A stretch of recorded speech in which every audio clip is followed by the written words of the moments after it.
Hello friends, வணக்கம். இது நாங்கள் கண்ட உலகம். இன்றைக்கி நம்ம சேனலில் ஒரு சூப்பரான ரெசிபி வீடியோ தான் பார்க்க போகிறோம். முள்ளங்கியை வச்சு ஒரு முள்ளங்கி கூட்டு ரெசிபி தான் பார்க்க போகிறோம்.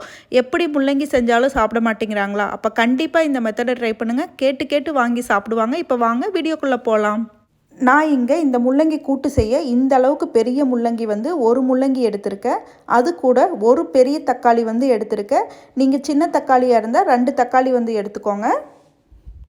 இங்கே இந்த முள்ளங்கி கூட்டு செய்ய ஒரு மசாலா வறுத்தரைக்கணும். அதுக்கு ஒரு கடாயில் நல்லா 1 டேபிள் ஸ்பூன் துவரம்பருப்பு, 1.5 டேபிள் ஸ்பூன் வரக்கொத்தமல்லி, 1/2 டேபிள் ஸ்பூன் ஜீரகம், 1/2 டேபிள் ஸ்பூன் மிளகு, கொஞ்சமாக வெந்தயம், ஒரு 6லிருந்து 7 வரமிளகாய், 1/2 டேபிள் ஸ்பூன் மொட்டுளுந்து, இது எல்லாத்தையும் சேர்த்து ட்ரையாக வறுத்தெடுத்துக்கலாம். வறுத்தெடுத்து நம்ம பவுடராக அரைக்கணும். இதெல்லாம் ஆற விட்டு ஒரு மிக்ஸி ஜாரில் சேர்த்து இந்த மாதிரி ஒரு நல்ல ஃபைன் பவுடராக அரைச்சி எடுத்துக்கலாம். இங்கே அடுப்பில் ஒரு கடாய் வச்சுக்கிறேன். அந்த கடாயில் முள்ளங்கியை நல்லா தோல் சீவி வாஷ் பண்ணிவிட்டு நல்லா சின்ன சின்னதாக கட் பண்ணி சேர்த்துக்கிறேன். பாருங்கள், இந்தளவுக்கு சின்ன சின்னதாக கட் பண்ணிக்கோங்க. அப்போ தான் முள்ளங்கி கூட்டுக்கு நல்லாயிருக்கும். இந்த சைஸுக்கு கட் பண்ணிக்கோங்க. அது கூட தக்காளியை கட் பண்ணி சேர்த்துக்கலாம். அப்புறமா சின்ன வெங்காயம் ஒரு 10லிருந்து 15 சின்ன வெங்காயம் நான் மொட்டு முட்டாக கட் பண்ணி சேர்த்துக்கிறேன்.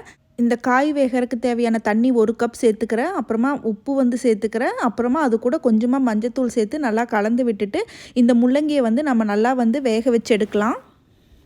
ஒரு மூடி போட்டு இந்த தக்காளி, வெங்காயம், முள்ளங்கி எல்லாத்தையும் நல்லா நம்ம வேக விட்டு எடுக்கலாம். பாருங்கள், இந்த அளவுக்கு இந்த முள்ளங்கி, தக்காளி எல்லாம் நம்மளுக்கு நல்லா வெந்து வரணும். காய் குழஞ்சி போகாமல் கையில் அமுக்கி பார்த்தா நல்லா வெந்திருக்கணும்.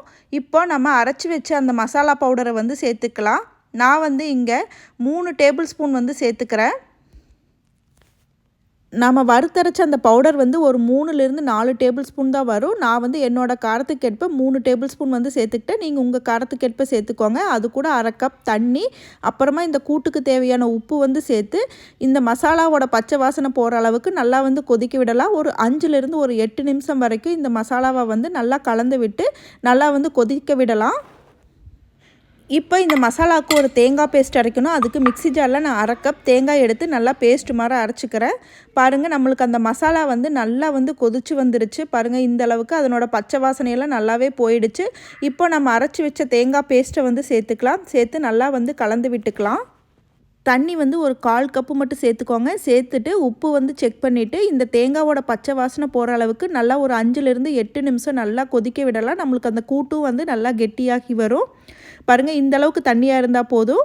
இப்போ நம்ம இந்த கூட்டுக்கு ஒரு தாளிப்பு கொடுக்கணும். அதுக்கு நெய் சேர்த்து தாளித்தா தான் நல்லாயிருக்கும். நான் நெய் நல்லா 1 டேபிள் ஸ்பூன் அளவுக்கு சேர்த்துக்கிறேன். நெய் சூடானதையும் சீரகம் நல்லா 1/2 ஸ்பூன், கருவேப்பிலை சேர்த்துக்கிறேன்.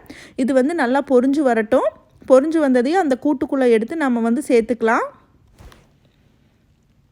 இன்னொரு 2 நிமிஷம் போல் கொதிக்க விட்டு ஸ்டவ்வை ஆஃப் பண்ணிக்கலாம். பாருங்கள், நம்மளுக்கு சூப்பராக கூட்டு ரெடி ஆகிடுச்சு. இப்போ நல்லா ஒரு கைப்பிடி அளவுக்கு கொத்தமல்லி தழை சேர்த்து ஸ்டவ்வை ஆஃப் பண்ணிக்கலாம்.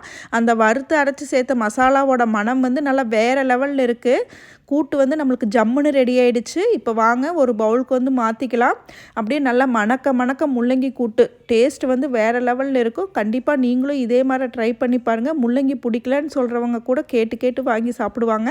அந்தளவுக்கு இந்த முள்ளங்கி கூட்டு டேஸ்ட் வேறு லெவலில் இருக்கும். ஹோப் உங்கள் எல்லாருக்கும் இந்த ரெசிபி பிடிச்சிருக்குன்னு நினைக்கிறேன். பிடிச்சிருந்தா மறக்காமல் நான் சொன்ன அளவுகளோட நீங்களும் இந்த முள்ளங்கி கூட்டு செஞ்சு பாருங்கள். எல்லோரும் விரும்பி சாப்பிடுவாங்க. இந்த ரெசிபி பிடிச்சிருந்தா மறக்காமல் ஒரு லைக் கொடுங்க. உங்கள் ஃப்ரெண்ட்ஸ் அண்ட் ஃபேமிலி கூடவும் இந்த ரெசிபியை கண்டிப்பாக ஷேர் பண்ணுங்கள். பாருங்கள், இந்த மாதிரி சுட சுட சாப்பாட்டு கூட இந்த முள்ளங்கி கூட்டு வெறும் அப்பளம் வச்சு சாப்பிட்டாவே அதனோட டேஸ்ட் வேறு லெவலில் இருக்கும். நீங்களும் கண்டிப்பாக இந்த ரெசிபியை ட்ரை பண்ணி பாருங்கள். Thank you so much.